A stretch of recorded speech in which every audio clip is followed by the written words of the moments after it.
My first unicorn story.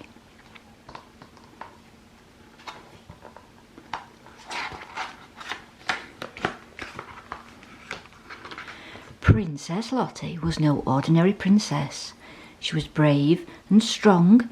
She liked archery, climbing trees, and getting muddy. Most of all, she liked riding her Sunbeam, her special unicorn. If only we could go outside the palace grounds, she confided in him one day. Then I could have a proper adventure. The Queen was concerned. When will she learn to behave like a proper princess? She sighed. But the King was rather proud of his daughter. That's my girl, he said. One day, a messenger burst into the royal dining room. A dragon has escaped and the people are in danger, he declared. They need your help, your majesty. The King looked grave. I'm too old for this, he said. If only we had a son. But Princess Lottie stood up and said, You don't need a son. Sunbeam and I will save the people. Oh, Lottie, cried the Queen. What if you're attacked en route by bandits or bears? Not to mention the dragon himself, muttered the King. But Lottie was determined, and eventually the King and Queen agreed to let her go. She packed some food and her bows and arrows. She mounted Sunbeam, and soon they set off at top speed. Before long, Sunbeam and Lottie arrived at the village. Look, look, cried the children, and came running out of their houses. They'd never seen a princess before, or a unicorn for that matter.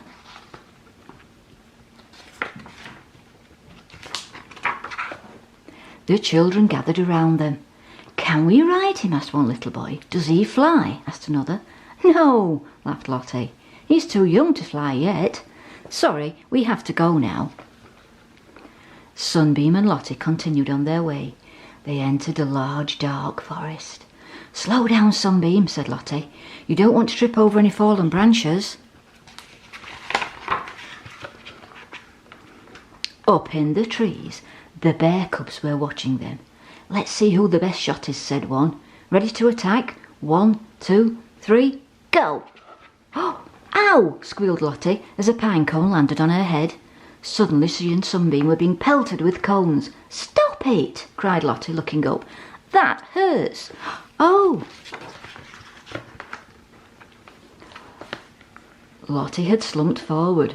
One of the cones had knocked her out.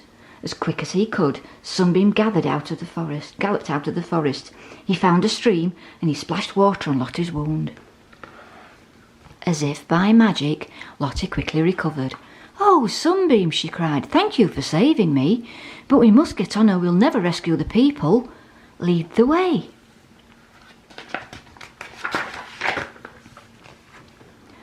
The path started to climb steeply uphill.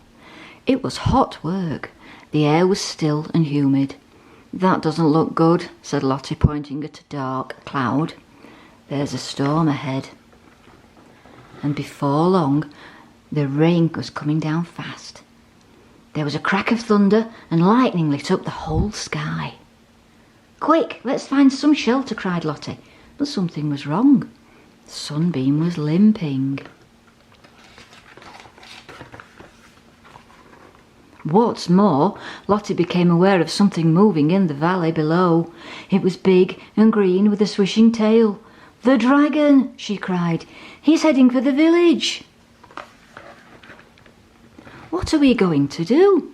Sunbeam.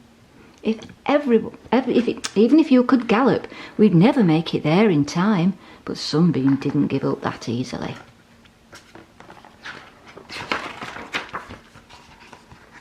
With a big whinny, he lifted his legs into the air, and suddenly they were flying over the treetops, over the houses, and over a rainbow. Why, Sunbeam, exclaimed Lottie, now you can fly. But her joy was short-lived. The dragon had spotted them, and he was doing his best to hit them with his massive tail. But Sunbeam quickly dodged out of the way. Lottie took out her bow and arrows. She focused her target and fired. The arrow hit the dragon in the neck. and he fell to the ground with a thud. The villagers ran out of their homes and cheered. "Long live the princess! Long live the princess!" They fixed Sunbeam's hat shoe, and that evening they held a big party, and everyone was invited. "I'm so proud of you," declared the Queen. "I couldn't agree more," said the King, and he winked at Lottie. And there they both are, very, very happy after their adventure. I hope you enjoyed that.